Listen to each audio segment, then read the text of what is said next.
welcome to another Wednesday session of Network Educate Invite. It's great to have everybody along here today. We've actually got a fantastic speaker today. We've got Angela Heise, who's going to be talking to us about managing remote teams. Given everything that's going on in the world today, and there's a belief that the Great Resignation is going to come along, remote teams are probably going to be the way of the future.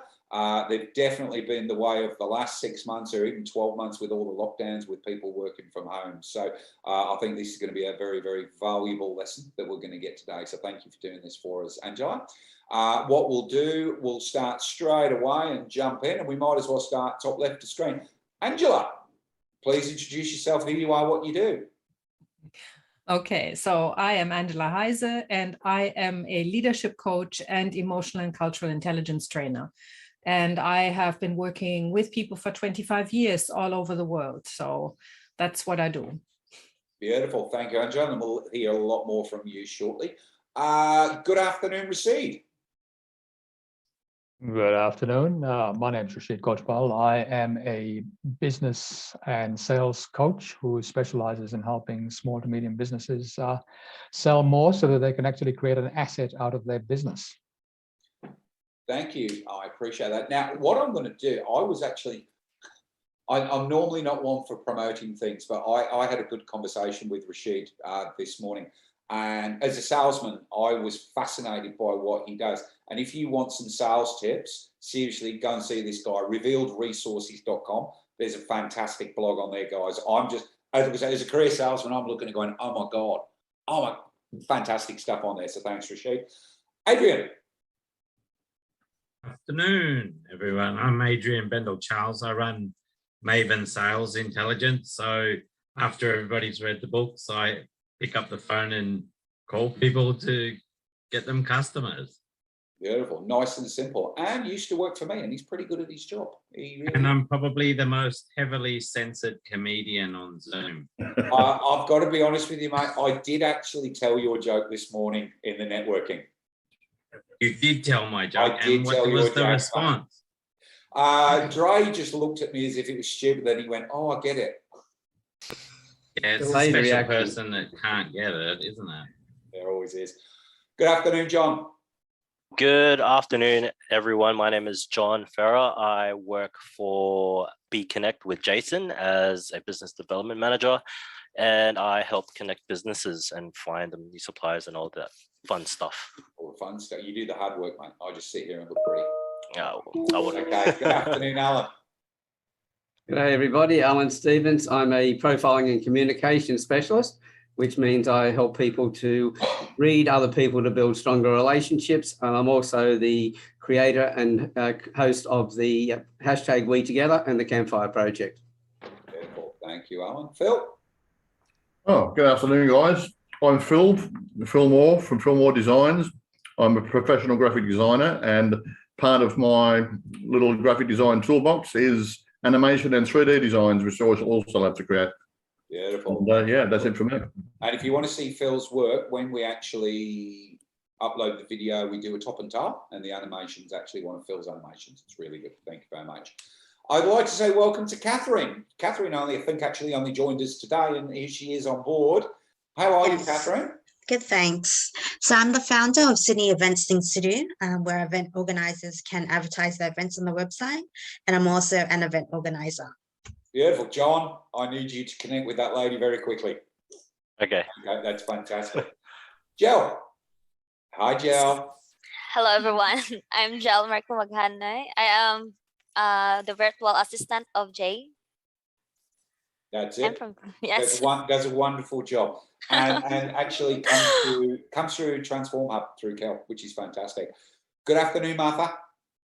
Good afternoon, everyone. My name is Martha Moore. I'm a super confident coach. I help to build confidence in leaders and also helping new coaches to start up their coaching business. So that's what I do. Thank you, Martha. Jeddah. Hi, good afternoon, everyone. My name is Jada, and I work as an executive assistant of Jay through Network Educate Invite. Beautiful. So I hardly do any work now, but I'm still doing 16-hour days. So how that's possible with two assistants, I don't know. So I sometimes wonder, should I have actually bothered doing it, because I was doing less work when I didn't have them, but it frees up my time, which is fantastic. So, Derek. Good afternoon, everybody. Derek Rogers from the Thrive Movement here. So we empower people and organisations to be healthier, happier and higher performing. And we do that through healthy culture consulting, health and wellbeing training and business and personal coaching. Great to be here. Thank you. Beautiful. Thank you, Derek. And last but not least, and it's only because you're last on my screen, Ben. Thanks, Jason.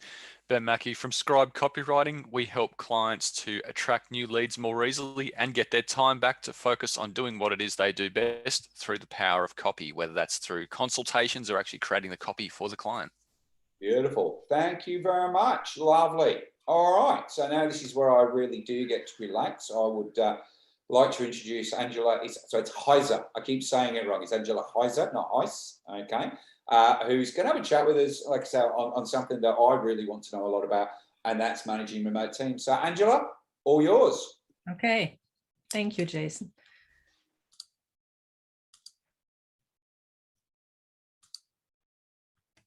Okay, can everybody see? Yep. Okay, so I don't have a lot of time. So everybody's clear that, you know, you're not going to come out of this and know how to manage remote teams perfectly well after half an hour, right? Just so we're clear. So what I've done is I've put together some information that I hope is relevant. And of course, if you have any questions, you can always contact me afterwards. I'm happy to have a chat with you about that. Okay. So let's just compare on-site and remote, because often we forget about all these things that are totally normal for us. So when we work on-site, we work in a professional environment. When we work remote, we often share that with a living space. So that changes things considerably, because when you have a dedicated working space, that's very different than working in a home. I have clients who work in their lounge room or share the space with their partner who sits at the table opposite, who has a completely different job and therefore can't really share the experience. On-site, there are lots of established routines that we do totally automatically. We don't even think about them, whereas at home, we actually have to recreate them. So this is particularly relevant for COVID times, when people all of a sudden found themselves in their home environment. So again, the same relationship patterns that you have at work, you know, the things that you do with people. Now you have to reestablish them online. You can't really rely on those things anymore. And what really challenges people is that you can't separate home and work. I mean, I know everybody writes an email every now and then at 11 o'clock at night in bed, but that's not what we're talking about. We're talking about the fact that there's a commute happening so people can let go of things. Whereas when you work from home, there's a big difference between getting on a bus or a train or into a car and going home versus going from the living room into the kitchen. It's not quite the same thing. Okay, and then of course, face-to-face meetings have been completely, there's no way you can actually communicate with people. You have to have them online, which means you only see a small part of this. And Alan will tell you that, you know, it really changes the dynamics when you can see only part of a human being, because, you know, body language all of a sudden has become something completely different. You only see a fraction of that. And body language is 55% of all communication, as you may have heard of. So the other thing that happens is at work in an office, you have spontaneous interaction. You can meet with somebody in the kitchen while you're making a coffee. You can just say, hey, can I just pump, you know, just check what do you think about this? Here now you have to, when you work remotely, you have to schedule everything. Yes, you may have your Slack channels or whatever it is, but it's not quite the same as standing in front of somebody and saying, let's just have a quick chat. Let's be spontaneously inspired. Now, all of a sudden, you have to rely on your own knowledge or on Google or on whatever, because it's not really that spontaneous anymore again. So the same spontaneous socializing and connection, there's a lot of loneliness. A lot of people who work from home, and especially, and I'll talk about that in a little while, are fairly lonely. And this is patterns that we have. You know, when we work with people, there's a sense of security and predictability. We know how people are going to act. Whereas now, we have to relearn everything when we get into this. So now this is obviously does not apply to people who've been working remotely for a very long time, but I also want to make sure that I include the people who have started working remotely during the last year and a half. So, and of course, the one thing that has also changed is you need to learn all sorts of skills that have absolutely nothing to do with your personal competence. I mean, like we've had all of these wonderful Zoom accidents where people show up with face masks. You know, I don't know if you saw that, the court case where the judge had a face, a cat face, and it took them half an hour to eliminate that. So there are all sorts of things that we need to relearn when we work from home. And then there are lots of challenges that people face when they work from home, and they include that people want to demonstrate value. When you're in an office and people can see you, they see whether you're working or not. But when you're at home and you don't answer the call or the Slack message or whatever immediately, people get fairly anxious because there are lots of bosses out there who say, I've tried to reach you 3 times and you weren't available. In an office, that doesn't seem to play the same role. The other thing that happens to people is, again, no temporal boundaries. So people work much, much more. And they don't really stop working because I don't know if you know how many hours does a person at work in an office actually do the work that they're being paid for? How many hours a day? Not enough. It's about 3.5 hours a day. Sorry, Derek, you're on mute. No? Yeah, no, I thought it was a bit more than that, or perhaps I was hoping a bit more than that, Angela, but 3.5, wow. 3.5 to maximum 4 hours. The rest of the time is meetings, going from place to place, talking to people, checking emails, all of that. But when people are at home and they feel that they need to prove their value, they often overwork and they work much longer hours. So I have clients who are finding it very normal to start working at 7 o'clock at night, and especially when they're time zones, that they continue working until late at night. Again, the same thing, I've already mentioned that there are no physical boundaries, so there's no spatial separation. And it's really important that we have that ability to move away from work. And you probably know this when you go on holidays. You know, you can shift into a different space. All of a sudden you have insights into problems that have completely eluded you while you were at work, even though you worked in an office, simply because you were in a different space. So the other thing, of course, is you need to rearrange family. There are all sorts of things that have to be completely reorganized, some things that people don't really think about. Now, during the pandemic, when people work from home who have children that have to be homeschooled, the average person worked uninterrupted for how long? 3.5 minutes. That is when a child would come in or something else would happen. So you need to manage yourself very differently when you work remotely. And then, of course, when you work alone, there's social isolation. I've had a client who started having massive mental health problems because she was very used to working in a big team and having that constant interaction. And then, of course, dealing with all the technical issues, the internet, you know, like things. I mean, I have had sessions where the internet just dropped out. NBN started working on things without any announcement, and you know, then that was that. And then, of course, there's a limited access to resources. People have to buy new desks, new copy machines, or fax machine, no, not fax, sorry, printers or anything like that. Or you know, there are things that we rely on, and if you go into your own work context, you will find that there are lots of things that you completely take for granted. Okay, one thing we often don't talk about when we talk about remote work is introverts and extroverts. And that is really, really important because that has massive impact on attention management. If you're an extrovert and you want to and you need to interact with people, that's where you get your energy from.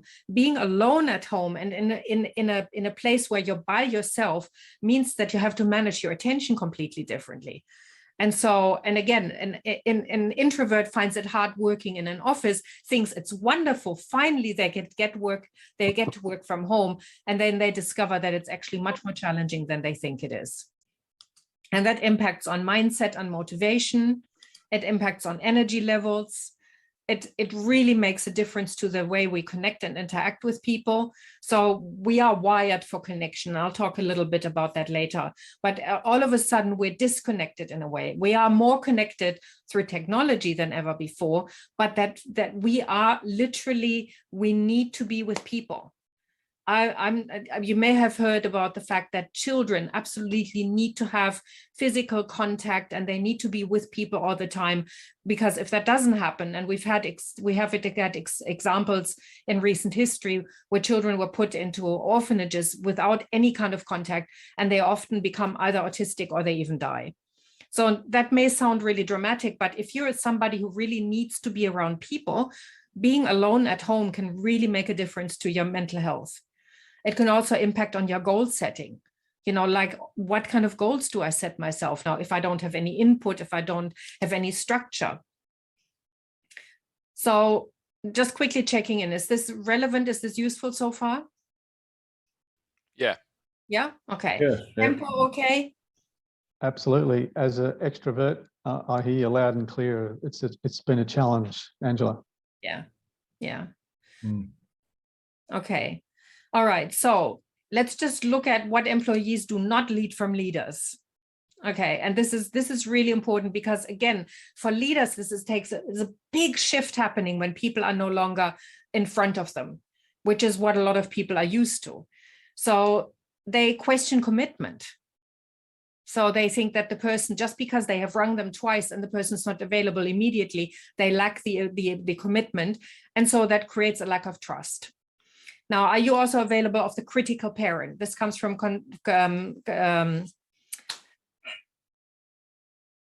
now I've lost it. It's a school of psychology, and they talk about the PAC model, the parent-adult-child model. And often what happens when people are no longer in front of each other and they don't see each other eye to eye, often what happens, the leader goes into overdrive to fix things, because sometimes people who work from remotely start having these issues around, again, internet, resources, all of that.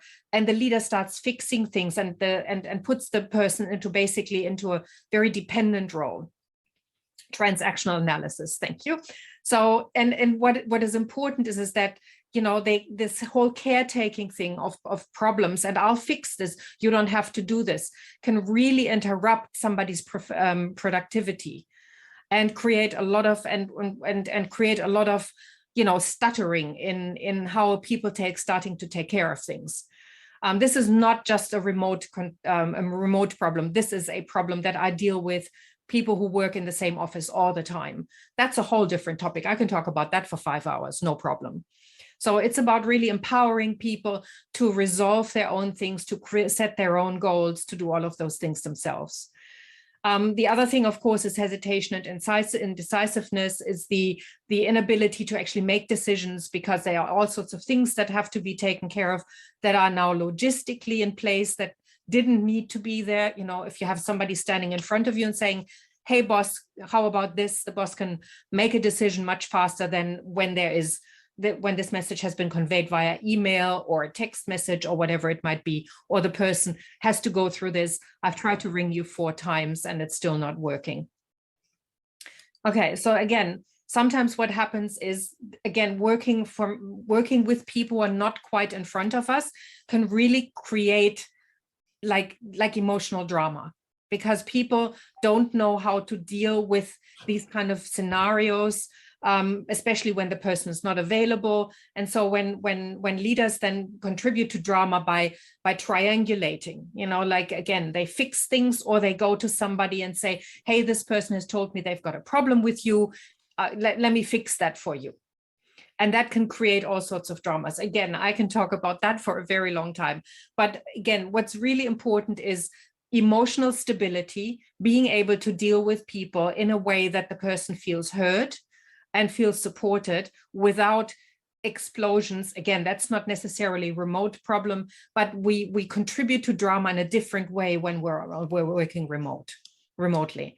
So what's really important is that when we work remotely, is we start focusing on contribution, not on the time. It doesn't matter whether a person works 8 or 9 hours and gets things done when somebody can do the same thing in 6 hours. So the results matter more. And that requires some rethinking. I mean, I've worked with a lot of leaders who think that, you know, the person has to be in front of them and visible. And I've literally had people saying, I don't trust them when they work from home. So I have had lots of people going, you know, I need to check in with them, or I have to have my daily meetings at a certain time. And if the person doesn't show up, they're not committed. So really clear and decisive communication, setting KPIs and creating a platform, whatever it might be, Trello boards or whatever it might be, where people can actually write down what projects they're working on. So people can have a visual, like an evidence of what's going on without having to talk about it all the time. The other thing that's really important is to create guidelines for escalation and decision-making. Those are things that, again, when we work in the same office, you can talk to somebody very spontaneously and saying, hey, I've got an issue. When you're working remotely, you need to know who talks to who, when, which problem happens when, and who makes a decision about what. And often these things are they're not written down, they're not formalized. And so that can create, again, that emotional drama and that triangulating and all of that. So it's important to create a path that people can contribute to. That doesn't mean that there can't be flexibility, but there needs to be some sort of vision that people can follow, and that needs to be more articulated. We communicate so much in an office without noticing. And when that all falls away and it becomes very task focused, that vision and that support can really, really disappear. So again, that sense of community of continuity is really important. And what's really, really matters is that you create a whole new culture. And I'll talk about that now, because when we start creating new guidelines, and that includes temporal boundaries, communicating non-availability, determining the KPIs using apps and how you do that. And again, the escalation of issues, how you share information, with whom you share information, how often you share information, who gets copied, in all of these things. And what's really matters is meeting purpose and frequencies. I have had people going, I am so zoomed out. I have 5 regular meetings every day to make sure that everybody is on board with whatever I need to do. So it's really about deciding which meetings matter and where do you really have to be. In the office, it's much, much easier, but you really need to know which meetings you need to be there for and which ones you can actually skip. That's a discussion that's really useful to have. And again, what happens when you deal with technology fails? You know, like what do you do in order to deal with them? Do you stay online? Do you go offline? You know, all of these things. Do you go to a different channel? Like I have somebody I work with remotely. If Zoom doesn't work, we automatically go to Skype. Or, you know, there are all sorts of ways that we have decided are going to work. And then there's phone, you know, whatever it might be. But we have you know, if this doesn't work, we'll do this. If that doesn't work, we'll do that. And if everything fails, we postpone. So the reason why this is so important is because we do a lot of these things, again, so automatically. And you may have heard about this. This is called the cultural iceberg. So the cultural iceberg is basically 10% of what we do is you see on the surface and 90% are below.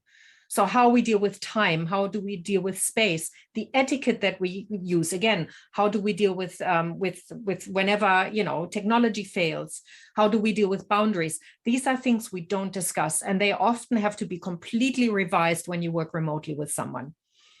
So the other thing that really takes on a much, much bigger role is listening and support.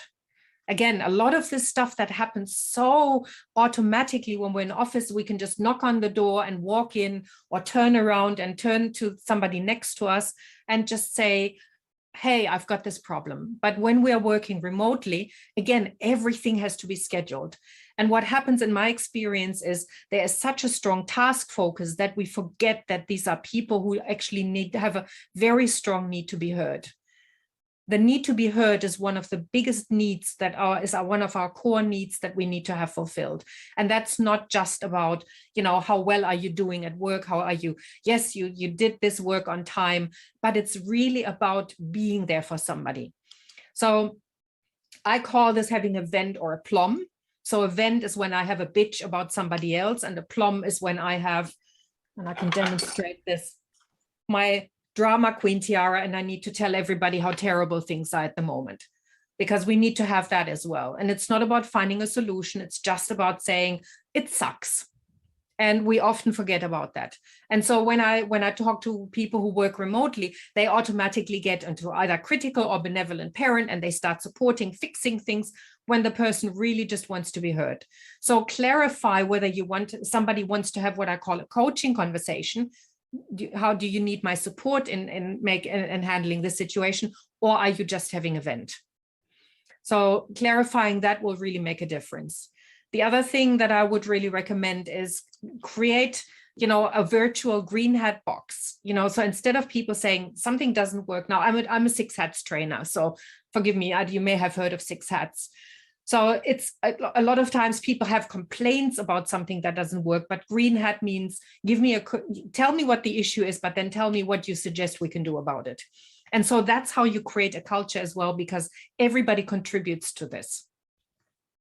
And what's also really important is, and that's the support, is be open to negotiate the work arrangements. We take it completely for granted that we answer emails on the weekend, although there are lots of countries where they now forbid you to do that. They've actually passed laws. In France, you cannot send any email over the weekend. And they are also passing laws where you can't contact somebody after working hours. So a lot of this stuff is actually being formalized now. But there's a really great book by Patrick Semler, and he wrote a book called The 7-Day Weekend. And he started working with this many, many years ago. He says, I never understand this, why we can write, why we can work on the weekend, but we can't take our children to the movies on a Monday afternoon.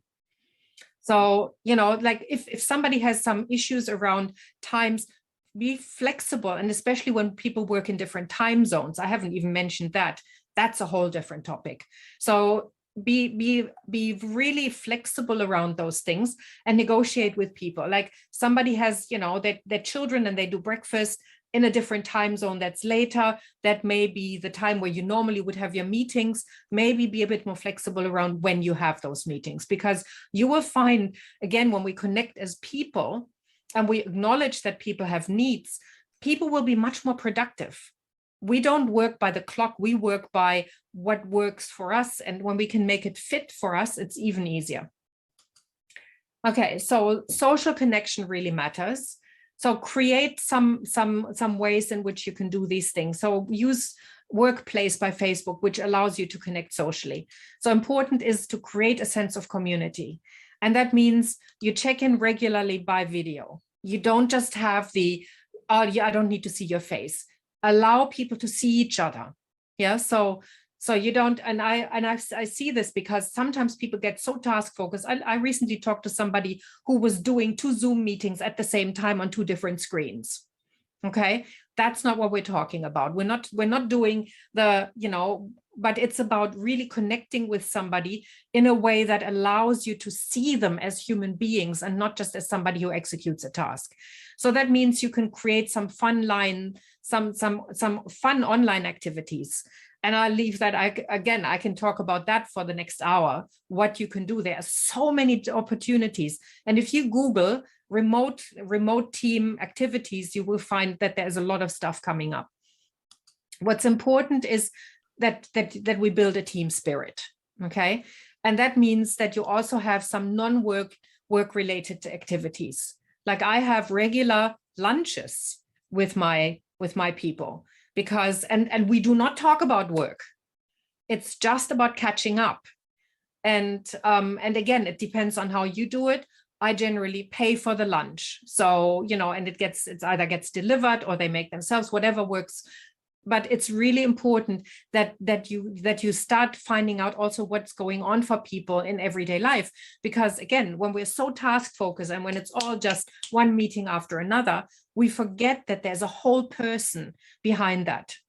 So what you can do is you can create virtual one-on-one catch-ups with changing partners, like a lottery. You know, who's having lunch with whom this week, if you don't want to do the whole team, if it's too big or whatever it might be. But it's really about creating an environment where people can meet. And if you're doing like regular team meetings, sprinkle some stuff into the meetings. Like you can say, and everybody can take turns. It's not just always one person. So what's your favorite ice cream flavor? And everybody goes around and shares that. Or if you could be a superhero, which one would you be? Find some really absurd questions that allow you to an insight into other people, or guess, you know, if this person were a superhero, which one would they be? So if you just go around and just, you know, share that that allows you to create that connection. And of course, there's always birthday celebrations with the optional cake. I generally find it's a good idea to have a cake. And you know, everybody gets to eat their own. It doesn't have always a good idea to have cake. You should always have cake. Yeah. Yes. I don't care. It's a Monday, cake. Sorry, yeah. Angela. And of course, then that goes along with all of that, sharing wins and celebrating. So you see the two girls and they're raising their arms. That is actually the best way to create some dopamine. This is the winner pose. Okay, and that biologically built in, we actually create dopamine as soon as we raise our arms and go yay. So I know that a lot of people say that when I work remotely with people, and most of my coaching is online, when it's in an office and somebody walks past them and they see somebody going like this in front of a screen, they always say, they're having a coaching session with Angela. Because, you know, it's really important. We have a negativity bias. The brain focuses on what doesn't work. So what's really important is that we start focusing on what works. And so the team culture, if it's one where we support each other and we say, yay, this has worked. And then you will find that people connect much more easily, because it's so easy to go, and this doesn't work, and this hasn't worked yet, and we haven't reached budget yet, and whatever it might be. So really celebrate the little things, celebrate the wins. And we did that this morning as well. Like we acknowledging people and just have a look at what works. Okay, so again, team culture, we talked about that. And this is just a quick review. So set guidelines, create some rituals. Again, a silly question at the beginning of a meeting or anything like that. Acknowledge wins, really, really important. Be flexible and foster creativity. And what's really important as well is foster vulnerability and kindness. So I don't know if you've watched Ted Lasso yet, but if you haven't, I can highly recommend that. That's a TV series on Apple TV Plus that is recommended highly by Brené Brown. She's one of the biggest Richmond fans there are. It's a TV series about soccer, which hasn't really nothing to do with soccer as such, but so it's about the ability to share with people that something is really going on in your life, because mental health is really, really declining at the moment. And if we're just constantly focusing on being professional and not sharing what's going on, showing up when, no matter what, and never really allowing ourselves to saying, you know what, I'm really struggling right now, or I could really do with some help here. It's really important that we do that, because this is what matters. We are interconnected. We are more connected than ever before. We are biologically wired for connection and empathy and for compassion. The compassion is the desire to help somebody. And again, the whole is greater than the sum of its parts. A team can create so much more together than an individual can. And we forget that when we sit alone at home. So it's about reaching out and creating a context, and then remembering most and foremost, we are human beings, not human doings. So thank you very much. If you want to contact me, please send me an email. I'm also on LinkedIn and Facebook. Fantastic. Thank you, Angela. I just want to, there's quite a few points in there that I went, oh my God, yeah. Look, those people that know me know I have two hats. I have the hat here, and I also National Sales Manager of BBX. And some of the stuff that you said, I've been looking at how I apply things through NEI, where we all run remotely, and how we do things through BBX. And a lot of stuff that you said, I've gone, oh my God, we're not doing it right in this area, or we're not doing it right in that area. And one of the things that particularly stood out for me in that, and people that know me, you see this, Jason's come on, it's full of, I'm actually an introvert, believe it or not. And I put the hat on because I'm a career salesman and that's what I do. And the people that know me closely, it's a standing joke that you never invite me for a barbecue on a weekend and you never ask me to do anything after 5 o'clock because I'm an introvert and that's family time. But I will be the life of the party. And when we've had this 4-month lockdown where basically I couldn't leave the house and I couldn't go to the office, I actually had to ring one of my directors and say, please call me on a Friday morning just to connect. And the difference that I made after a couple of months, even though I'm used to sitting in this room with all my screens and doing it, was getting too much. And I actually had to reach out for help, saying, I don't want to tell you how well I'm doing, but I just want to connect. Yeah. And when you said that, boom, it just, that light bulb went off that, hey, that's me. And so thank you, Angela, for that. I appreciate that. Any questions? I suppose to be a bit of reflection over the last probably 18 months, I suppose, since we started having our first bloody lockdowns. The amount of people dying to connect with each other on social media because there's no face-to-face or anything like that, or it's just I've never had so many connections on social media. For people just wanting to connect and talk, or post something. And even recently, someone I know that she's a celebrant. It's not Margie Jay. It's another celebrant. And she's used to being around people and talking to people and learning about people. And since her business slowed down, she's been posting and posting and posting on social media just to connect with people. And like it is. I'm the same. I work on my own, but I love to be around people. I love to connect with people. I mean, I love my alone time, but I just love. But I need to be around people. And it's very difficult. So it is good to have people around that you can call on or have a bit of a Zoom with, or something like that, just to stay connected. Yeah. What I find, and this is not work related as such, but I have friends, because I've lived in 9 different countries, so I have friends all around the world, and I now connect with people. It's depending, I will have breakfast, they will have dinner, or the other way around. But it's just about having social catch-ups again, and really, I mean, I've had cooking with people online, and that may seemingly have nothing to do with work, but you can have, cooking while you're talking about things. I mean, we do team building by going, Nerf gun shooting or whatever it might be, or cooking classes, but you can do these kind of things when you're in a team as well, like really non-work related activities. Yeah, that was the other thing. It doesn't always have to be work related or business related, to just have a bit of a social chat. Yeah, exactly. That's right. When it's non-business related, then you relax. Yeah. And when you relax, you start to open up. And when you start to open up, you start to share what's really going on. And when you start to share what's really going on, then you get to understand each other. And when you get to understand each other, stuff just melts away. Well, then you start feeling great. Yeah. You think better, you communicate better, and you perform better. I think that need for connection is something that's going to become we know we're going to be moving into this sort of society over the next few years, that we're all just looking at each other on the screen, and that need for connection is going to start becoming a problem if we don't find ways around it. All the Great Resignation's coming, as we all know, and so what are we going to do to connect with other people? And the reason I just brought that up now, at the end of July, NEI started with 4 people.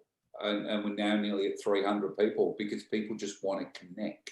Yeah. So it just goes to show that if you're willing to connect with people and share your knowledge or share your ideas, that it's what people are screaming out for at the moment.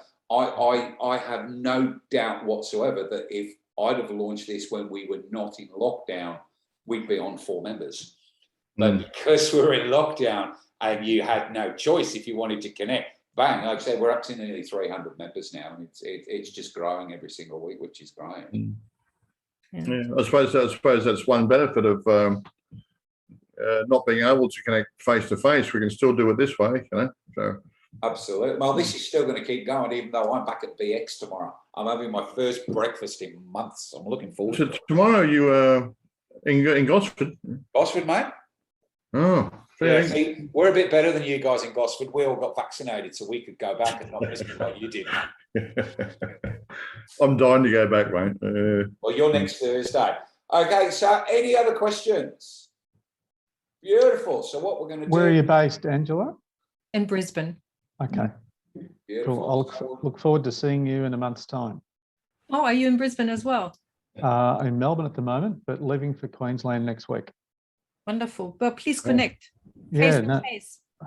Love to talk to you more. Fantastic information today, beautifully articulated, and obviously you're an expert and passionate about your topic. So great. Thanks for the opportunity to see you and learn today. Thank you, Joe. Yes, thank you, Angela. That was really good. It was great. Beautiful. Can everybody shut up for a minute so I can stop recording?